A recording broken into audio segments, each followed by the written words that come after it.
पहलगाम कश्मीर में हुआ, जिसके नतीजे में 26 अफराद जाँ बहक हो गए, जिसकी जितनी मजम्मत की जाए कम है। एक दहशतगर्दी का वाक़या है, अफसोसनाक ही नहीं, काबिल मजम्मत ही नहीं, बल्कि शर्मनाक तरीन वाक़या है। किसी भी इंसान को, किसी भी जीते जागते को बेवजह बेकसूर कत्ल कर देना, कुछ नहीं बचने वाला पाकिस्तान के, क्योंकि इंडिया के पास इकॉनमी बहुत बड़ी है, मिलिट्री इतनी है कि जितनी पाकिस्तान की टोटल मिलिट्री होगी वो उतनी, बल्कि उससे ज्यादा तो उन्होंने कश्मीर में डिप्लॉय की हुई है आसपास। यहाँ पे ऑलरेडी क्राइसिस चल रहा है, धरने हो रहे हैं, हाईवे ब्लॉक है, मोटरवे ब्लॉक्स है, और बहुत बड़े लेवल पे प्रोटेस्ट हो सकता है। इंडिया ने इस चीज को कैलकुलेट कर लिया बहुत आसानी से। रिएक्शन इतना टाइमली कैसे आ गया कि अभी 24 घंटे नहीं हुए बल्कि 12 घंटे नहीं हुए, और 12 घंटे के अंदर सारी चीजें डिसाइड हो गई कि सबसे पहले इनका पानी बंद करो, दूसरा फिर इनके ऊपर वॉर स्ट्रेटजी प्लान करो कि कहां से अटैक करना है, कब करना है, सर्जिकल स्ट्राइक। पाकिस्तानी स्टेट ये कह रही है कि आप हमें कोई प्रूफ दें, कोई रेलेवेंट फैक्ट्स दें और ये बताएं कि वो बंदे जो 6 से 4 बंदे हैं वो पाकिस्तानी हैं और हमने उनको प्लान करके वहां भेजा और हमने वो दहशतगर्द एक्टिविटी करवाई है। बहरहाल इंडिया ने प्रूफ के बदले ये जरूर बताया, वो भी मीडिया ने, कि उनमें से 2 लोग ऐसे जिनका पाकिस्तानी पासपोर्ट या पाकिस्तानी NIC है, नाम भी उनके बता दें, क्योंकि और कोई ऑप्शन नहीं है। आप किसी का पानी बंद कर देंगे, ये कोई 61 सन हिजरी का दौर नहीं है और सामने से आने वाले हुसैन नहीं। आप किसी पे जुल्म ढाएंगे, पानी की बंदिश कर देंगे और वो इंतजार करता रहेगा कि जी जंग नहीं करनी। आप जंग मुसल्लत कर रहे हैं किसी के ऊपर। 72 आवर्स बहुत इंपॉर्टेंट है। पाकिस्तान हमेशा की तरह डिफेंसिव स्ट्रेटजी रखेगा, आओ चाय पियो और जाओ। इंडिया कोशिश करेगा कि पूरी की पूरी बाल्टी लेकर आए, पूरा को पूरा टप उड़ेल दे।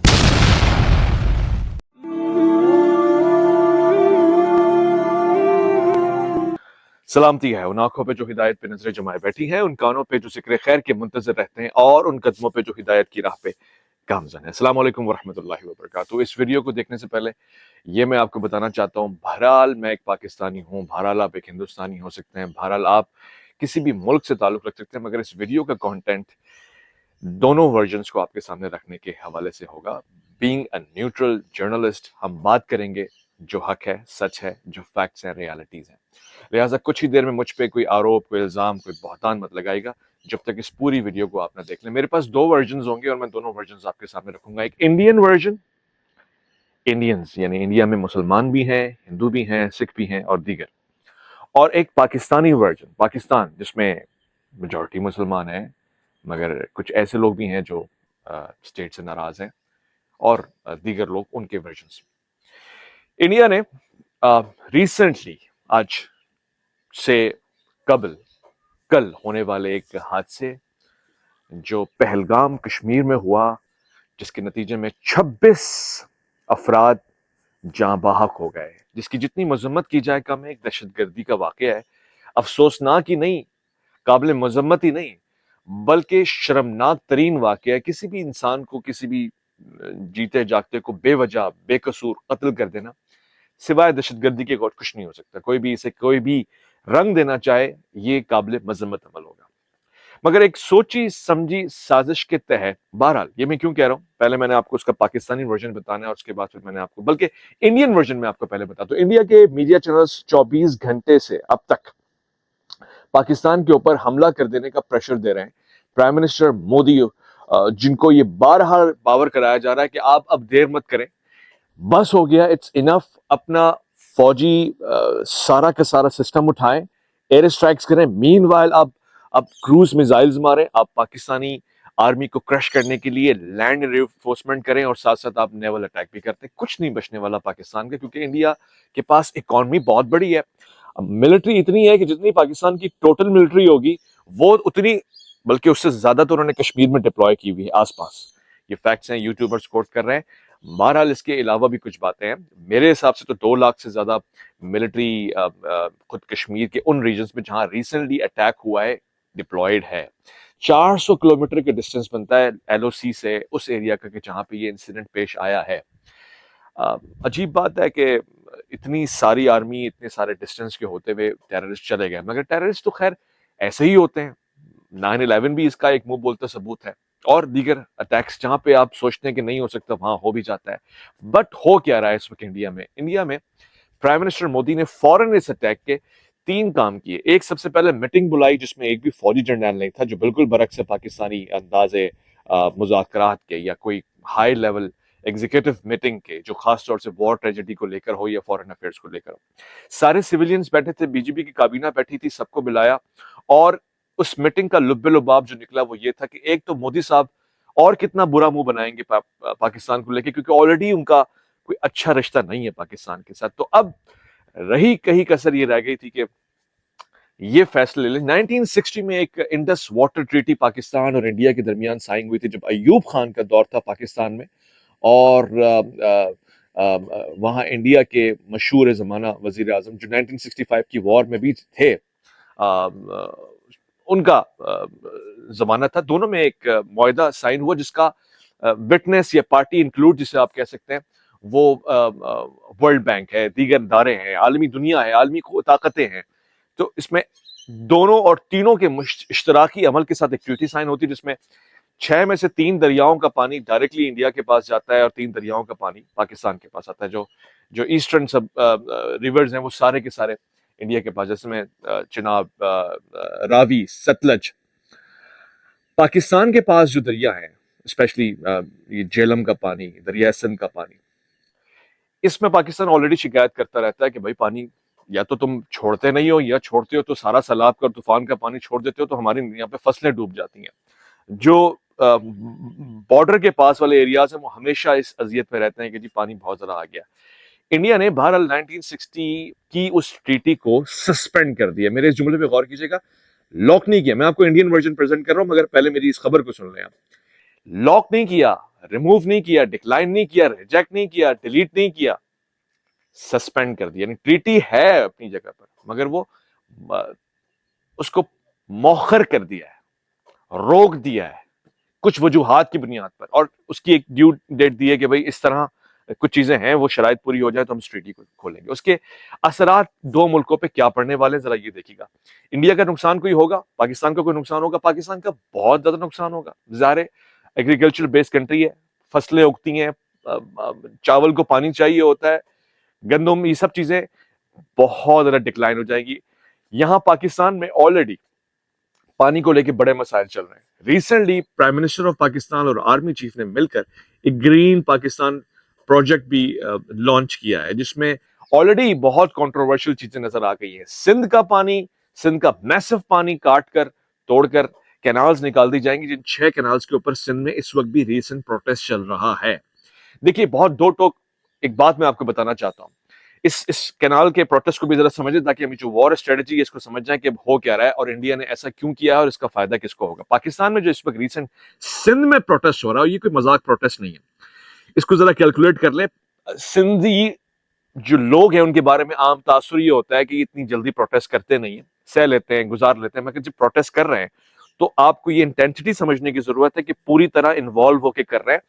जो चाय वाला है ना, वो चाय लाके पिला रहा है। जो बाल काटने वाला है ना, वो लोगों के फ्री बाल काट रहा है। एक अवामी प्रोटेस्ट है, इससे किसी को इंकार नहीं होना चाहिए कि ये अवामी मसला है। अवाम देख रही है कि उसका पानी बंद हो रहा है। लोग करबला की मिसालें देके मैदान में आए हुए हैं।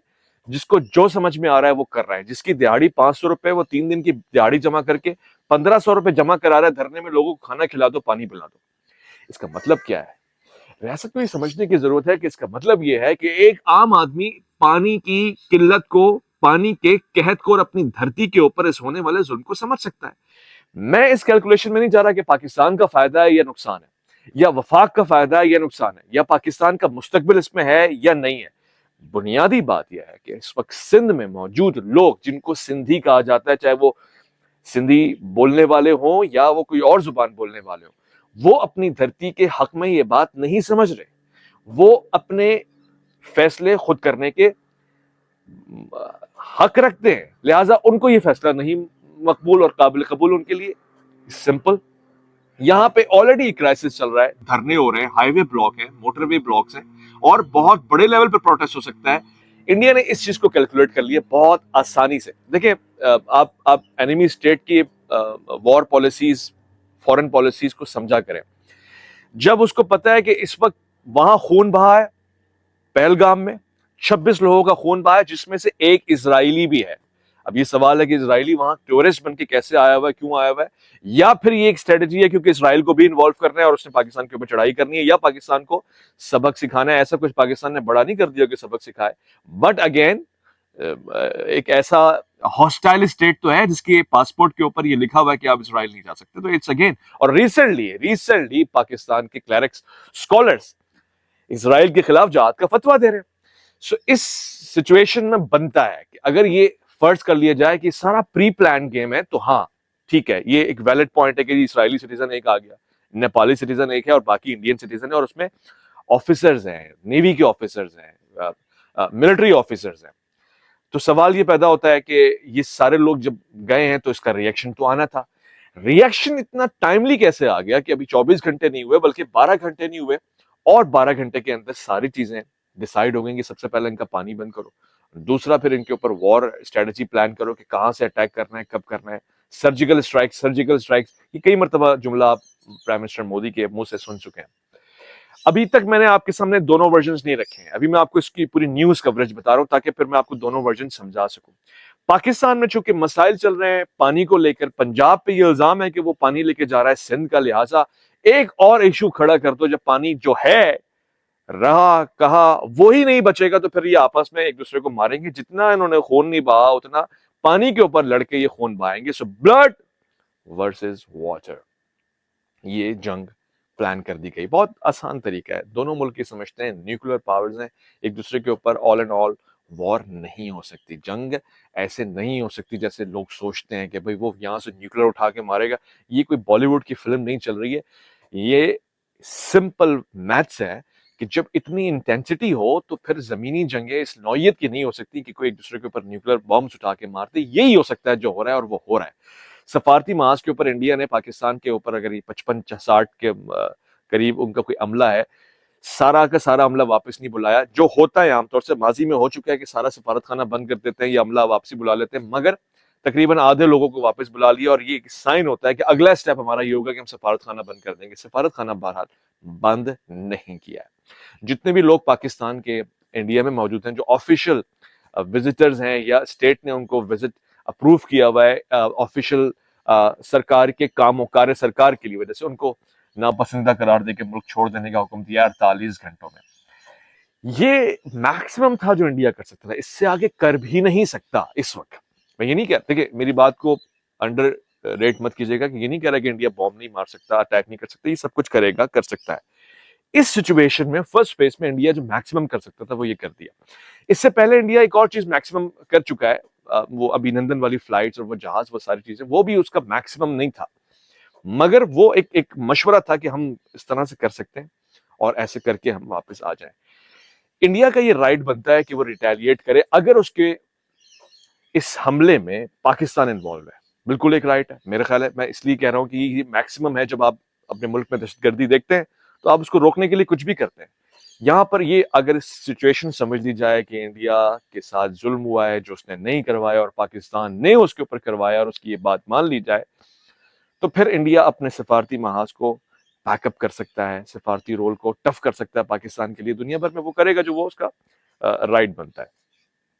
मगर एक मिनट, पाकिस्तान का वर्जन क्या कह रहा है?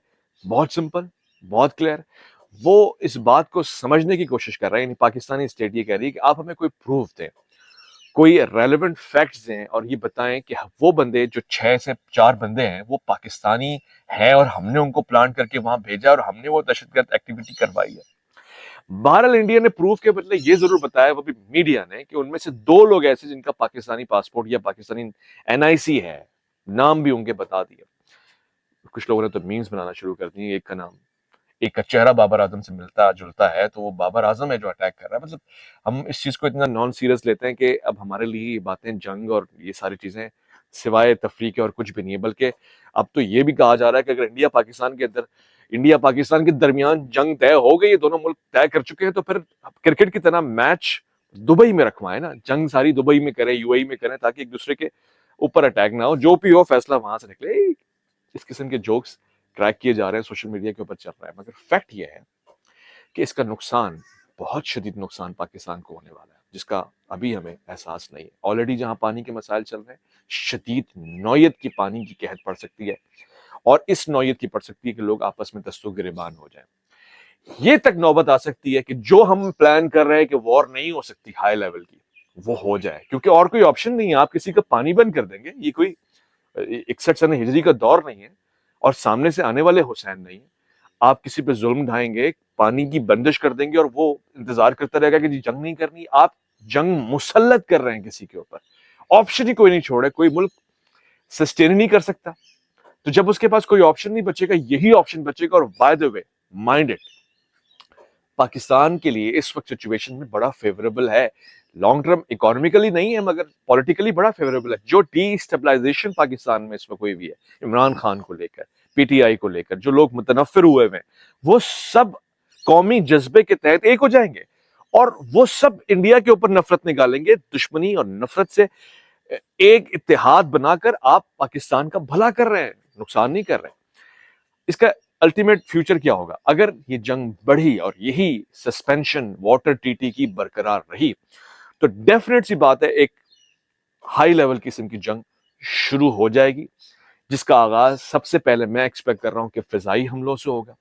दूसरा, एक और शौक हमारे पड़ोसी मुल्क को है, जो उसके पास न्यू टेक्नोलॉजी है, वॉर वेपन्स है, वो भी वो ट्राई करना चाहेगा, बिल्कुल करेगा। और तीसरा, हमारे पास यानी पाकिस्तान के पास भी एक पुराना स्टाइल है, और वो ये है कि आप कुछ जिनको आप जिहादी कहते हैं या जिनको आप वॉरियर्स कहते हैं, उनको कहीं ना कहीं आप जॉब असाइन कर देते हैं कि भाई तुम ये सेकंड फ्लैग वॉर करो, और हम भी उसका जवाब देंगे जो हम पे हमला हुआ, डिफेंस में, अग्रेसिव नहीं, अटैक नहीं। एक इंपॉर्टेंट बात मैं आपको बता के आगे बढ़ना चाहता हूँ, क्योंकि मेरे साथ जो व्यूअर्स जुड़े हुए होते हैं, मेरा ये फर्ज बनता है कि जहां मैं उनको दुनिया भर की ग्लोबल खबरें दे रहा हूँ, वहां अपने मुल्क की और पड़ोसियों की खबर ना दूं, तो ये ज्यादती हो जाएगी। देखिए, एक आम आदमी जो इस वक्त इंडिया में है, पाकिस्तान की मुनासबत, वो बड़ा मुतमईन है, खुश है। उसके पास इकोनॉमिकल इतने बड़े क्राइसिस नहीं चल रहे, उसके पास पॉलिटिकली इतना रोल ही नहीं है। उसको पता है यही बीजेपी आएगी, यही कांग्रेस आएगी, तीसरा आदमी कोई आ नहीं सकता, आया तो वो जेल में बैठा होगा झाड़ू वाले भाई की तरह। वहां के जो मुसलमान है, वो बहुत सारे इलाकों में और बहुत सारे इलाकों में नहीं, यानी कुछ आधा का रेशो आप लगा लें, वो एक बीजेपी की फैलाई हुई नफरत फेस कर रहे हैं ऑलरेडी। इस वक्त भी जो हमला हुआ है, उसको एक रिलीजियस अटैक का नाम दिया गया। इसमें कोई शक नहीं है, सुनने में ये आया है कि जिन लोगों ने अटैक किया है, वहां उन्होंने ये चीज की है कि उन्होंने पूछा है कि भाई आप मुसलमान हैं या हिंदू हैं। अगर मुसलमान है तो उससे पूछा है कुरान की कोई आयत सुना दो। और ये भी सुनने में आया है कि खतने तक भी चेक किए, जो कि एक क्लियर इंडिकेशन देता है कि भाई ये एक मजहबी जुनूनियत है और कुछ भी नहीं है। मगर, और जो जो लोग इन्वॉल्व हैं, जिनके नाम ज़ाहिरन मुसलमान नजर आते हैं, मगर हमारे हिंदुस्तानी भाइयों को ये समझने की जरूरत है कि यही लोग इस्लाम के नाम पे कई मर्तबा इस्लाम को, बल्कि हर मर्तबा इस्लाम को बदनाम करते रहे हैं। ये पहली दफा नहीं होगा। तो इस्लाम की आड़ में आप किसी को, किसी मुल्क के ऊपर जुल्म, जबरदस्ती, ज्यादती, पानी की बंदिश और जंग मुसल्लत नहीं कर सकते। ऐसा अगर आप करेंगे तो मेरा ख्याल है कि इसके नताइज अच्छे नहीं आएंगे। बाय द वे, एक इंपॉर्टेंट खबर साथ साथ जुड़ी हुई है, तो मैं आपको बता रहा हूं, इंडिया नेक्स्ट 72 आवर्स में क्या करने वाला है, ईरान का इसमें क्या इन्वॉल्वमेंट होगी, और अमेरिका इसमें क्या ट्रीट करेगा। अमेरिका के वाइस प्रेसिडेंट ने इस वक्त इंडिया का दौरा करना था, कर रहे हैं, on the way, on track है। और जब भी अमेरिका का कोई हाई लेवल विजिट इंडिया में होता है, इस तरह की एक्टिविटीज सुनने में आई जाती हैं। इससे एक हफ्ता कबल डोनाल्ड ट्रंप ने अपने सेनेट में ये बात पाकिस्तान के हक में कही कि पाकिस्तान टेररिज्म में हमारी हेल्प कर रहा है, और बहुत बड़े बड़े अच्छे काबिल यानी काम के टेररिस्ट उन्होंने पकड़वा के हमें दिए। तो ये तारीफी जुमले डोनाल्ड ट्रंप ने अपने मुंह शरीफ से अपने लोगों में कहे, जो किसी भी तौर से काबिल कबूल नहीं हो सकते उस स्टेट के लिए जो पाकिस्तान को एक टेररिस्ट स्टेट बताना चाहती है। ऐसी सूरत हाल में ये हमला होना, और फिर कश्मीर के उस रीजन में होना कि जहां के लोग क्या कह रहे हैं, जरा ये भी आप सुनते चलिएगा। कश्मीर में जो जो जो लोग हैं, जो खासतौर से जो पॉलिटिकल पार्टीज हैं, चाहे अब्दुल्ला हो या दीगर, वो ये कह रहे हैं कि भाई सबसे पहले ये बताओ कि इंटेलिजेंस फेलियर है कि नहीं है, कि इतनी बड़ी army, anti terrorist squads, police, intelligence, इन सब के होते हुए 4 से 5 दहशतगर्द आ कैसे गए। और अभी आप ये बता रहे हैं, बाय द वे, इंडिया के चैनल्स ये बता रहे हैं कि 50 ऐसे दहशतगर्द और हैं जो इंडिया में, यानी कश्मीर के इंडिया में, यानी कि इंडिया के मकबूजा कश्मीर में, जिसको पाकिस्तान ऑक्युपाइड कश्मीर कहता है, घूम रहे हैं। सो मैं ये कहूं कि अगर 4 से 5 लोग एक एक्टिविटी कंडक्ट कर रहे हैं तो क्या ये अंदाजा लगाया जा सकता है कि अभी इस किस्म की 10-20 एक्टिविटीज और हो सकती हैं? आधों को आपने मार भी दिया तो क्या और ऐसे इंसिडेंट चंद एक नजर सुनने में आएंगे? सवाल ये पैदा होता है कि ये वाकई एक इंटेलिजेंस फेलियर है, और जब इस तरह की कोई एक्टिविटी पाकिस्तान में होती है तो हम उसको इंटेलिजेंस फेलियर ही कहते हैं। हमारे अभी वो आ, हमारे ही लोग अपने ही लोगों को, अपने इदारों को बुरा भला कह रहे होते हैं और उनके ऊपर ही इल्जाम डाल रहे होते हैं। इसकी बेशुमार मिसालें हैं, और इस वक्त भी यही सिचुएशन इंडिया में नजर आ रही है। लोग पूछ रहे हैं कि भाई, कश्मीर के लोग कह रहे हैं कि ये अटैक हुआ कैसे। और मजे की बात यह है, जो पुलिस ऑफिसर्स, जो आर्मी ऑफिसर्स, जो विजिटर्स वहां पर आए हुए, वो फॉरेनर्स हैं। फॉरेनर्स को तो वैसे ही एक हाई प्रोटोकॉल दिया जाता है, सिक्योरिटी दी जाती है। जब आप टूरिज्म को प्रमोट कर रहे होते हैं एक ऐसे इलाके में जिसको कश्मीर का स्विट्जरलैंड कहा जाता है, तो फिर वहां उनकी सिक्योरिटी की जिम्मेदारी भी आपकी होनी चाहिए। खवातीन और हज़रात, अब मैं आ रहा हूं मेन बात के ऊपर, जो सारी वीडियो का लुब्बे-लुबाब है। इस पूरे इंसिडेंट का वाकया जो पेश आया है, उसका फायदा पाकिस्तान को होगा या इंडिया को होगा? इंडिया को एक नुकसान होगा। ज़ाहिर इंटरनेशनल रेपो खराब हो रही है। आप किसी के साथ अपने डिप्लोमेटिक ताल्लुकात खराब कर रहे हैं फॉर नो रीजन। आप एक ट्रीटी को, जिसको सस्पेंड करने का आपके पास कोई इख्तियार नहीं है, आप सस्पेंड कर रहे हैं। दो लोगों के दरमियान मुआहदा हुआ, एक आदमी कैसे सस्पेंड कर सकता है? सस्पेंड करने के पीछे चालाकियां या बातें पहले से सुनने में आ रही थी। मगर इस वक्त इसराइल के साथ मिलकर इंडिया पाकिस्तान को एक मैसेज देना चाहता है, बहुत क्लियर और बहुत सिंपल है, जिसका काउंटर पार्ट ईरान भी है। समझ जाओ, होशियार हो जाओ। ये दोनों मुल्क अगर साथ खड़े हो जाए ना, दुनिया में कोई तीसरी पावर नहीं हो सकती है। यही सुपर पावर बन जाए। इकोनॉमिकली डिफेंस इनका इतना स्ट्रांग, लोग इतने इनके मल्टी टैलेंटेड है। मगर ये दोनों मुल्क जब एक दूसरे में इन्वॉल्व होते हैं ना इंडिया ग्रो कर पाता है, करता है जो उसकी स्पीड है जो होनी चाहिए उतने में नहीं कर पाता, और ना पाकिस्तान ग्रो कर पाता है, क्योंकि उसके रिफ्लेक्शंस आते हैं। शॉर्ट टर्म के लिए तो पाकिस्तान बड़ा हीरो फील कर जाता है जब वो अभिनंदन जैसे लोगों को गिरफ्तार करता है, मारता है, यानी एक पावर का इंप्रेशन जरूर जाता है। मगर लॉन्गर रन में हमारा जो जो गोल्स होने चाहिए वो डिक्लाइन हो रहे होते हैं। हमारा कंपटीशन आपस में स्टार्ट हो जाता है, जबकि हमारा कंपटीशन पॉजिटिवली आपस में स्टार्ट होना चाहिए। एक दूसरे को मार करने, चांद पे जाने वाले, मरीख पे जाने वाले, सोसाइटीज बनाने वाले, साइंटिफिक रिसर्च करने वाले होने चाहिए। मीनवाइल पाकिस्तान के अंदर मौजूद जो एंटी स्टेट स्लोगन्स हैं, जो एक्टर्स काम कर रहे हैं मुल्क और रियासत के खिलाफ, उनको थोड़ी सी हवा मिल जाती है। वो ग्रो करना शुरू करते हैं, वो कुछ ना कुछ ऐसी प्लॉटिंग करते हैं जिससे मुल्क और जरा सा तंगी का शिकार हो जाता है। वाज़ेह रहे, मैं हिंदुस्तानी भाइयों को जो इस प्रोग्राम को देखते हैं उनको बताना चाहता हूँ, देखिए ये मजहबी मसला नहीं है। इस पे मैं और आप एक स्टैंस रख सकते हैं, एक मौक़िफ़ रख सकते हैं, वो मजहबी में भी रख सकते हैं, मगर इस पे एक बात समझने की जरूरत है। ये दोनों मुल्क अगर साथ मिलकर सिर्फ चंद साल ही चल जाए ना, दुनिया को 20-25 साल पीछे छोड़ सकते हैं।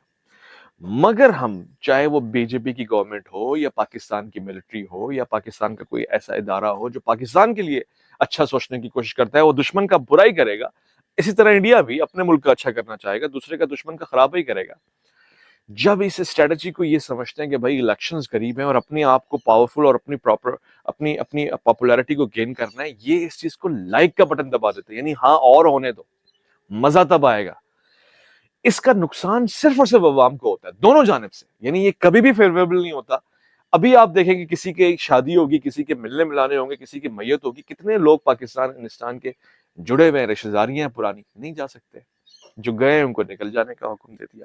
कितने लोगों को मैं जानता हूं जो इंडिया से यहां पर आते हैं, आपको पता है अगर ये सेम ऑर्डर पाकिस्तान पास कर देना कि इंडियन पासपोर्ट वालों को पाकिस्तान में एंट्री बिल्कुल बैन हो जाएगी, बिल्कुल बंद हो जाएगी, तो वो करतारपुर और जो कॉरिडोर जितने बने हुए हैं, खासतौर से जब हम बलूचिस्तान की तरफ बात करते हैं, रिलीजियस टेम्पल्स बने हुए लोग आते हैं, सिंध में रिलीजियस टेम्पल बने हुए लोग आते हैं, पंजाब में बने हुए, सिख हमारे कितने सारे ऐसे हैं जो इंडियन पासपोर्ट रखते हैं, वो नहीं आ पाएंगे। सो द प्रॉब्लम इज कि ये सिचुएशन है ही नहीं, हमें सिचुएशन गलत बताया गया, और इस पूरी सिचुएशन का फायदा उठाता है इजराइल, जो ये चाहता है।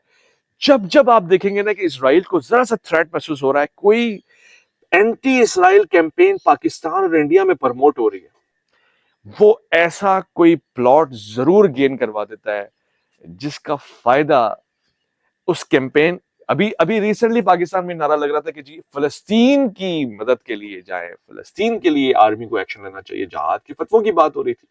अब गेम होगा चेंज, अब फलस्तीन को रिप्लेस किया जाएगा कश्मीर के साथ। कश्मीर का मसला पाकिस्तान का बड़ा सीरियस मसला है, इंडिया उसको अपना टूट अंग समझता है। लो जी, दोबारा से हम वही 60 साल पुराने वाले मसले के ऊपर आ गए। 1965 में हम जहां खड़े हुए थे वहीं पे हम दोबारा आके खड़े हो गए, फलस्तीन को अरबों के हवाले करके। दोबारा दोबारा दोहरा देता हूं, फलस्तीन को जहन्नुम बनता हुआ देखकर हम लापरवाह होकर ये बोलेंगे कि भाई हमारे अपने और संजीदा मसाइल चल रहे हैं। इस वक्त पाकिस्तान को इंडिया से झगड़ने की जरूरत है, इंडिया को पाकिस्तान को खत्म करने की जरूरत है। और जिसका फायदा किसको होगा? मैं कुछ पैरामीटर्स को देखते हुए हर बात बार बार नहीं कहूंगा, आप अच्छी तरह समझ रहे हैं। और एक कंट्री ऐसा है जो इस वक्त मैदान में है, जिसको मैं मिसाल के तौर पे कोट करना चाहता हूं। ईरान इराक की जंग हुई, इंडिया पाकिस्तान से ज्यादा बड़ी जंग हुई। इंडिया पाकिस्तान की 1965 की वॉर 1 साल मैक्सिमम लगा लेना, जंग हुई खत्म हो गई। 1971 की वॉर जंग हुई, एक हिस्सा कटा खत्म हो गई।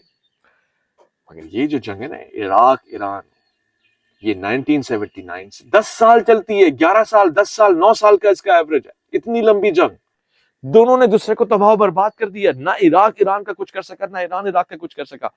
मगर आज ताल्लुकात कैसे हैं? ब्लड ब्रदर्स साथ खड़े हुए, आशूरा हो अरबईन हो, एक दूसरे के लिए गेट खुल जाते हैं, मैदान सज जाते हैं, रोड सज जाते हैं, होटल्स खाना सबीलें जो हो सकता है वो करना शुरू हो जाते हैं। कोई चीज है जो जोड़ रही है। बट द पॉइंट इज कि लोग 10 साल की दुश्मनी और अगर बॉर्डर शेयर करते हैं तो एक साथ रह सकते हैं। तो ये 10 साल जंग करने वाले अगर 10 साल एक दूसरे के साथ दस्तों गिरबान रहे और मुसलसल रहे, मैं ये नहीं कह रहा कि कभी हुए कभी नहीं हुए, मुसलसल जंग रही है, शहीदों की लिस्टें पड़ी हुई है इराक ईरान की आपस में दूसरे के साथ। इराक में आप जाएंगे, इराक के शहीदों की तस्वीरें लगी हुई, ईरानियों ने मारा। ईरान में आप जाएंगे, ईरानी शोहदा की तस्वीरें लगी हुई, इराकियों ने मारा। दोनों ही शहीद है, स्टेट लड़ी है आपस में। मगर आज ताल्लुकात कैसे? ऑल गुड, क्योंकि उन्हें पता है कि इनकी आपस की दुश्मनी का फायदा उसको होगा जो फलस्तीन में मार कुटाई कर रहा है। क्योंकि इन्हें पता है कि इनकी आपस की दुश्मनी का फायदा उसको होगा जो ये चाहता है कि आप लड़े, तकसीम करें। और ये सेम फार्मूला है, कोई मुश्किल मैच नहीं है, बहुत सेम फार्मूला है। ये दो सब कॉन्टिनेंट में ये दो मुल्क हैं, इनको आपस में बढ़ा के रखो, चाहे वो मोदी साहब करें, चाहे वो खान साहब करें, शरीफ साहब करें। शहबाज शरीफ साहब को अब क्या कर रहे हैं? इट्स वेरी सिंपल, अपनी स्टेट का दिफा करना है, 4 भाषण देने हैं और अपने लोगों को उकसाना है कि तैयार हो जाओ। मोदी साहब को क्या करना है? अपने लोगों को और आग लगानी है, मीडिया ने यही करना है, मोदी चढ़ाई कर दो, तबाह कर दो, और फिर वो एक दिन फिर से कोई कोई गलती कर बैठेंगे जो लास्ट टाइम उन्होंने की।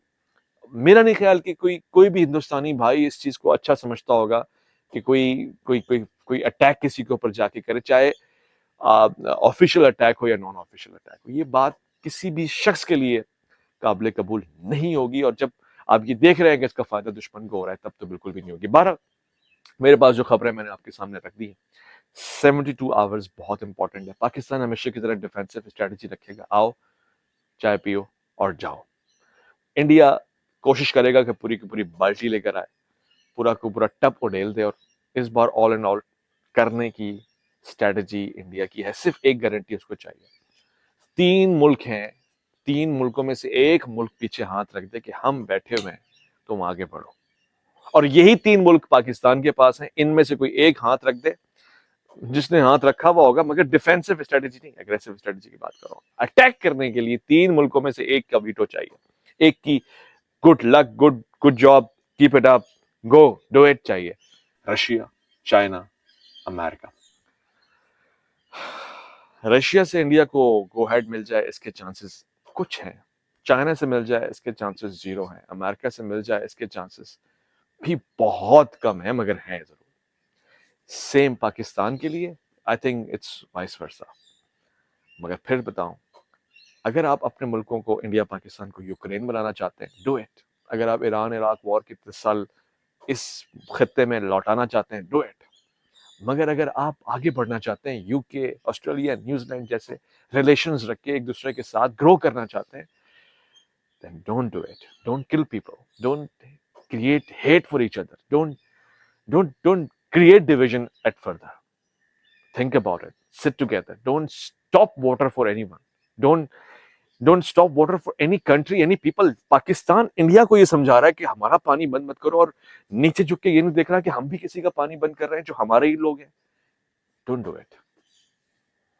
होप जो जंग के बारे में हम खबरें सुन रहे हैं वैसा ना हो, मगर ये 72 घंटे के गुजर जाए तो मैं आपको यकीन दिलाता हूं कि हालात सुनने में कशीदा होंगे, मगर कोई ऐसी बड़ी खबर, अनलेस ये तय कर लिया गया है कि जंग होनी है और 72 घंटे गुजर जाने के बाद भी सस्पेंशन अपनी वहीं रहती है, किसी भी शख्स को टेररिस्ट का नाम देकर पकड़ाया नहीं जा सका, कोई गिरफ्तारी नहीं होती, तो फिर जंग की तरफ हम जरूर जाएंगे. वरना होता यही है, और यही एक्सपेक्टेड है कि चंद लोगों को पकड़ लिया जाएगा, कहा जाएगा फुल फ्लैग एक्शन हुआ था और ये लोग शामिल थे, ये आ गए, लॉन्गर रन में उनको पीछे करेंगे.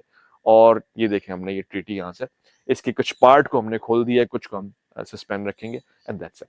होप करते हैं दुनिया को ये मैसेज आगे दिया जाएगा, ना कि हमारे यहाँ जो कुछ हीरो बैठे हुए लाल नीली पीली टोपियां पहन के जो गज़वा हिंद में चढ़ाई जा रहे हैं लोगों को, ये भूल जाते हैं कि वहां भी मुसलमान ही रह रहे हैं. हिंदुस्तान में भी कुछ ऐसे, बल्कि बेशुमार ऐसे लोग रह रहे हैं जो जो जो आपसे अच्छे मुसलमान हैं, जो उन लोगों में रह के मुसलमान हैं कि जहां वो दूसरों को अपने ऊपर जुल्म करता हुआ देखते भी हैं, सोसाइटी में पनपते भी हैं, मगर उनका इस्लाम बाकी है. उनकी बहनें नकाब करती हैं तो डंके की चोट पे नकाब करती हैं. सईदा ज़ैनब सलामुल्लाह अलैहा का नाम लेके मैदान में जाती हैं और नकाब करके वापस घर आती हैं. आपकी तरह नहीं है यार. आप इस चीज को एक्सेप्ट करें.